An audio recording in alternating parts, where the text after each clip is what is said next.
Welcome to NBGEI। पहले के video में मैंने आपको क्लास 6 में लेसन 1 और लेसन 2 करा दिया है, तो वो आप इसे नोट कर लेंगे। और इसके आगे मैं आपको लेसन 3 स्टार्ट कर चुकी हूँ, आपका पृथ्वी की गतिविधियाँ। तो मैंने आपको उस दिन घूर्णन गति और परिक्रमण गति इसके बारे में मैंने जानकारी दी थी, आपको समझ में आया भी होगा। और थोड़ा सा मैं परिक्रमण गति जो आपको बता रही थी, तो उसमें फिर से मैं आपको थोड़ा सा बता देती हूँ कि जैसे कि हमारी जो पृथ्वी है, तो वह सूर्य की परिक्रमा जब करती है तो वह परिक्रमण गति कहलाती है। यानी हमारी जो पृथ्वी है तो अपने अक्ष पर घूमती है, तब वह घूर्णन गति कहलाती है।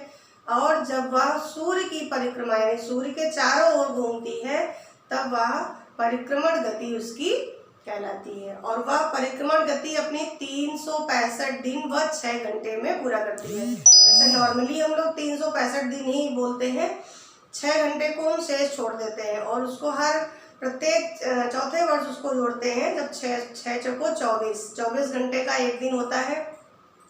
और एक दिन आपका उस ईयर में यानी उस वर्ष में बढ़ जाता है, और जब वो बढ़ जाएगा तब आपका लीप ईयर होता है। आप सुनते होंगे लीप ईयर, जिस फरवरी में, उस वर्ष में फरवरी में 29 दिन की फरवरी हो जाती है, वैसे नॉर्मली 28 दिन की होती है। तो एक दिन जो बढ़ जाता है वो 29 फरवरी यानी फरवरी में ऐड कर दिया जाता है, और उसी वर्ष 29 फरवरी का दिन एक बढ़ जाता है। तो ये मैंने आपको जानकारी दी थी। और आज हम आपको बताएंगे विषुव कि विषुव क्या होता है।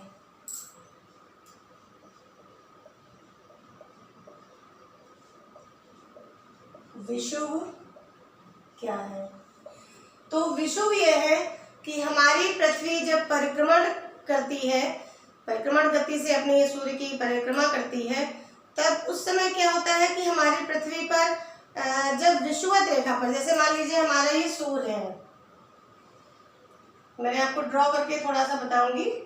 तो ये मान लीजिए हमारा सूर्य है, ठीक है, और ये हमारी पृथ्वी है। आपको समझ में आ रही है? और बड़ा कर दूं मैं, है ना? तो ये हमारी पृथ्वी है, इसका नाम लिख दूं मैं, ठीक है। ये हमारा सूर्य है और ये हमारी पृथ्वी है, और हमारी पृथ्वी 2 भागों में विभाजित है। कौन सा? उत्तरी गोलार्ध और दक्षिणी गोलार्ध। तो जो 2 गोलार्धों में विभाजित करती है रेखा, उसको क्या बोलते हैं? विषुवत वृत्त या भूमध्य रेखा, जो अक्षांश रेखा है। और ये पृथ्वी को 2 भागों में डिवाइड करती है, और ये 0 डिग्री पर है, यानी इसके बीच की ये रेखा है हमारी अक्षांश रेखा, और सबसे बड़ी वृत्त होती है ये। तो विषुव क्या होता है? जब सूर्य की किरणें हमारी विषुवत रेखा पर सीधी पड़ती हैं, और ये कब पड़ती हैं?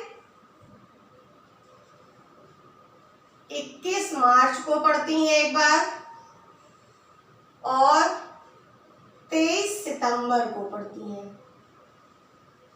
ठीक है।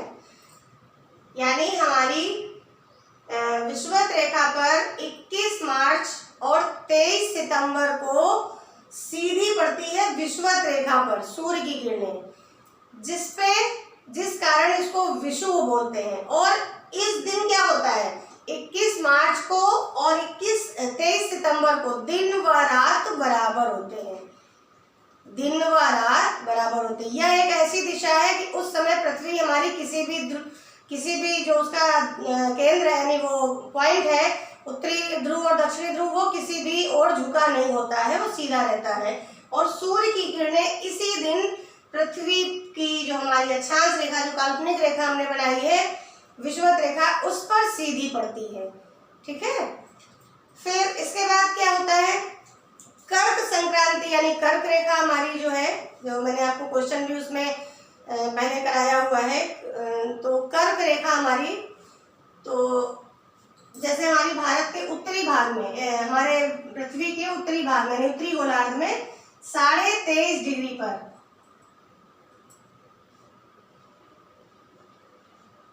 23.5 डिग्री पर यहाँ पर हमारी है कर्क रेखा, ठीक है, कर्क रेखा।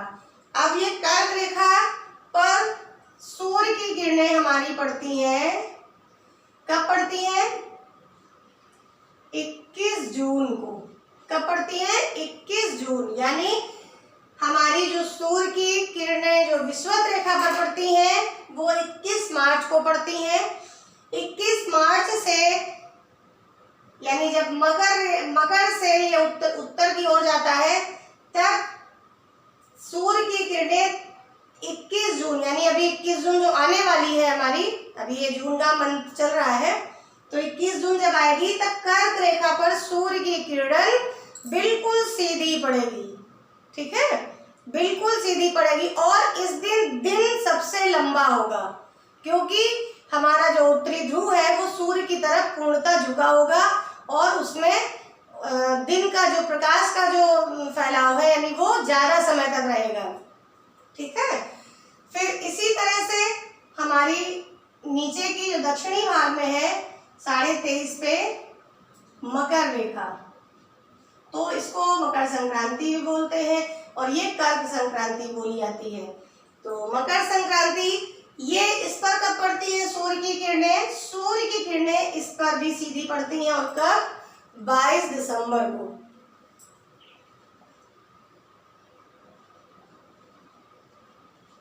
22 दिसंबर को सूर्य की किरणें मकर रेखा पर सीधी पड़ती हैं।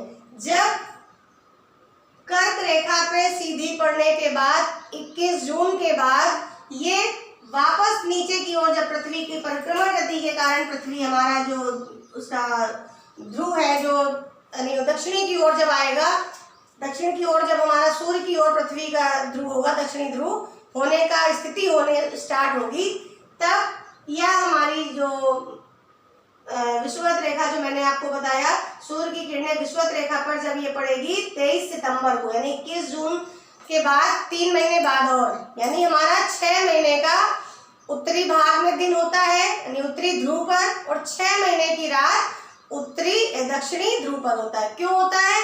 क्योंकि दक्षिणी ध्रुव पर और उत्तरी ध्रुव पर जब ये ध्रुव पृथ्वी सूर्य की ओर झुका होता है तब पूरा प्रकाश इस पर सूर्य का पड़ता है।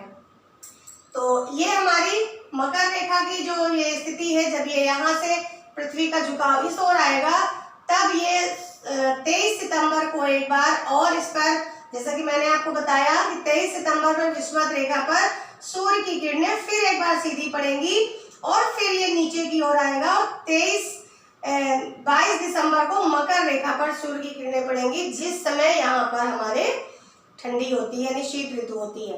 तो जब अभी हमारा क्या है कि हमारा जून चल रहा है, जून में हमारा उत्तरी ध्रुव सूर्य की ओर झुका हुआ है, हमारा उत्तरी जो भाग है वो सूर्य की ओर झुका हुआ है। अब जब सूर्य की ओर झुका हुआ है तो हमारे उत्तरी ध्रुव पर 6 महीने का दिन चलेगा, यानी 23 सितंबर तक अभी इसका ये दिन रहेगा। 6 महीने का होता है, 21 मार्च से 23 सितंबर तक, फिर 23 सितंबर से और 21 जून तक। ठीक है, और ये 3-3 महीने का डिवाइड होता है। जैसे मान लीजिए 21 मार्च को हमारा ये विषुवत रेखा पर सीधी किरणें पड़ी इधर आने के लिए, तो ये 3 महीने का हो गया इधर, और फिर जब वापसी आएगा तो फिर 3 महीने, यानी 21 मार्च पे यहाँ पे जब जाएगा इधर 21 जून को, और फिर वापस आएगा तो 23 सितंबर को। ठीक है, तो 6 महीने का समय ये हो गया। फिर इसके बाद 23 सितंबर से 22 दिसंबर तक इधर आएगा यानी मकर रेखा पर, और फिर यहाँ से वापसी जाएगा यानी पृथ्वी की परिक्रमण गति के कारण जब इसका घुमाव फिर होगा, और ये विषुवत रेखा पर फिर 23 सितंबर पर जब पड़ने के बाद ये मकर रेखा पर आएगा और मकर रेखा से फिर वापस जाएगा, तब फिर 21 मार्च को ये विषुवत रेखा पर फिर सूर्य की किरणें सीधी पड़ेंगी। तो इसे विषुव कहते हैं। और ये कर्क संक्रांति और मकर संक्रांति, यानी कर्क रेखा पर जब सूर्य किरणें सीधी पड़ती हैं 21 जून को, तब कर्क संक्रांति कहलाती है, और मकर रेखा पर जब सूर्य किरणें सीधी पड़ती हैं तब मकर रेखा कहलाती है। तो मैंने इतनी जानकारी आपको दी, और इसके आगे की जानकारी मैं आपको अगले वीडियो में दूंगी। थैंक्स।